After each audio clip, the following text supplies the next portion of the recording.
All right, hey, what's up, everybody? Mike Lindsley back with you. It is 9 minutes with me from Rosie's Corner in Brewerton. You got to get here this weekend for their football weekend specials. Tomorrow is college football and Syracuse Saturday. Q's coming off the bye week, of course, and that loss to Pittsburgh, horrendous loss.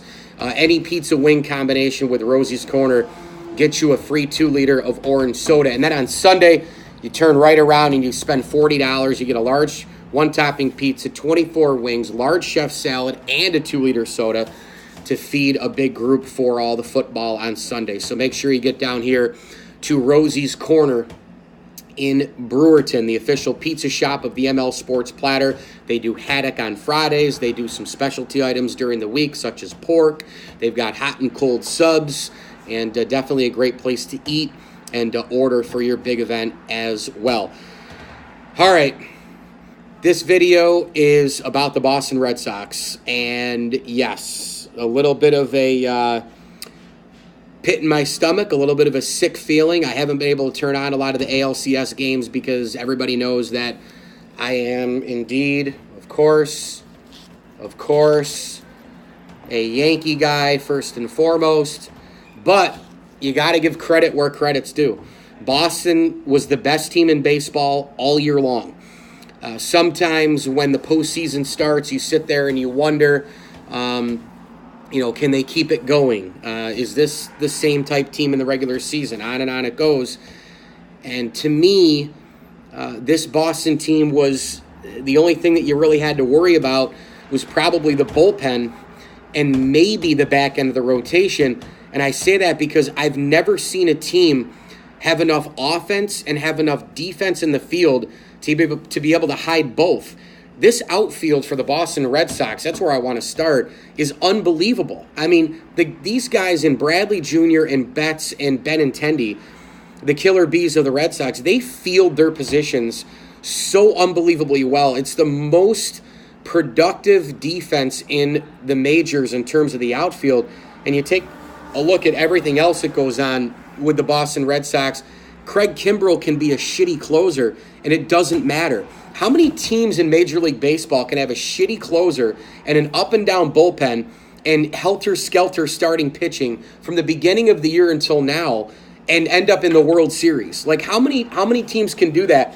Nobody can do it besides the Boston Red Sox. I understand David Price had a nice game and all the rest yesterday, but the reality of the situation is David Price has been horrendous against the Yankees. He looked terrible again in the ALDS. Chris Sale's had the back issue. Rick Porcello, well, he gives you some solid innings, and of course he was one of the difference makers in the Red Sox win over New York in the ALDS.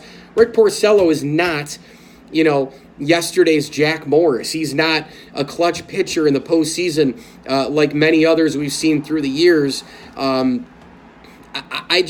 It's amazing to me, the defense, and obviously the defense and the offense. It's basically covering up the other mistakes of the Boston Red Sox. They field their positions well, especially in the outfield, and they hit in the clutch. They've got a bunch of youth on this team, so they're obviously going to be around for a while.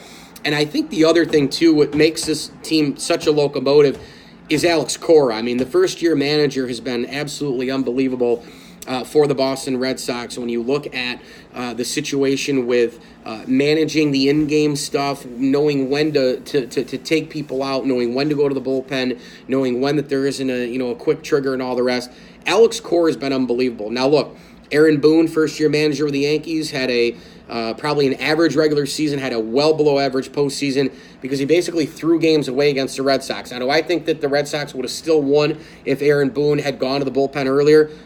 Probably. They were a better team, but I think the Yankees could have at least gotten into a fifth game. I think they maybe could win one of those two, and then in a fifth game, hey, you never know what happens.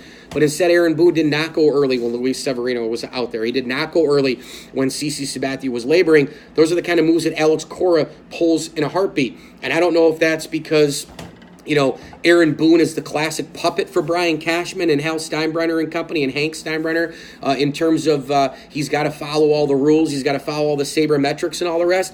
I don't know. I mean, I think Boone knows some sabermetrics, but I don't know how far that goes in terms of what he's supposed to follow.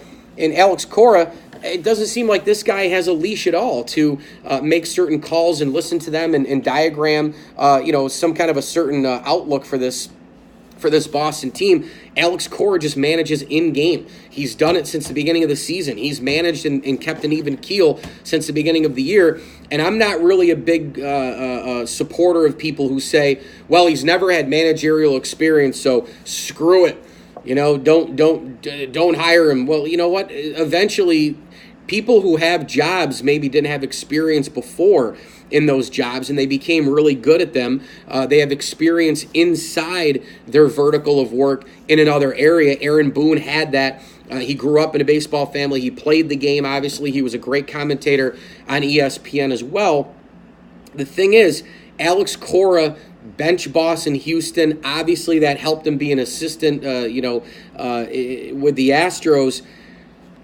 But sometimes you just hire a guy and it just works, Sometimes you got to be a little lucky sometimes with this stuff, but sometimes these guys, it just works. I mean, Alex Cora didn't really fear anything, and I understand he had the experience in the dugout and all the rest and on the field with the Houston Astros last year in a World Series run, and you can kind of have your mind working with, okay, this is what I would do here if I was a manager. When I get a manager gig, I'll do this. I don't know if I'd go with sabermetric there. I don't know if I'd shift on this at bat, etc. Here's when I want to go to the bullpen and all that. I understand that there's a lot of that going on in terms of their minds. Those baseball guys are thinking all the time. But the reality situation is he still wasn't a manager. Until you get into the position, you just don't know. It's kind of like when you sign a guy to a huge contract in Boston, you sign a guy to a huge contract in New York. How are they going to react to the fishbowls of those two respective cities? Alex Cora has reacted perfectly. He's been an even keel guy. And Boston right now, again, you could argue they're the best defensive team and the best offensive team. They're getting just enough starting pitching, and the bullpen, which was when you went in, wasn't as good, has just held up against Houston, held up against the New York Yankees. And, when you look at this Red Sox team, they're a locomotive. I don't seem to think that it matters who wins in the National League. I think the Red Sox are going to win the World Series.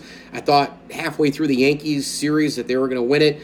And it's just going to start another train of New England championships. I mean, the last 18 years, all we've seen is New England winning championships, that area. The Patriots go to 8 Super Bowls, 5 wins. You've got a situation going on with the Red Sox with 3 World Series championships since 2004. The Bruins won a Stanley Cup. The Boston Celtics won a Stanley Cup. So this is won an NBA championship. So this is just par for the course, in my opinion. I think the Red Sox are going to beat the National League team, whoever it is, Milwaukee or LA, in 5 games. I couldn't care less who gets there. I think the Red Sox are going to win flat out. Hey, make sure you get to Rosie's Corner, the official pizza shop of the ML Sports Platter. That's where I'm sitting right now doing 9 Minutes with You on YouTube, IGTV, and on Facebook. You can get me on Twitter at Mike L Sports. Remember to order tomorrow at Rosie's. Free 2-liter of orange soda with any pizza wing purchase for your college football in Syracuse Saturday. Plus, on Sunday, amazing stuff. $40 spent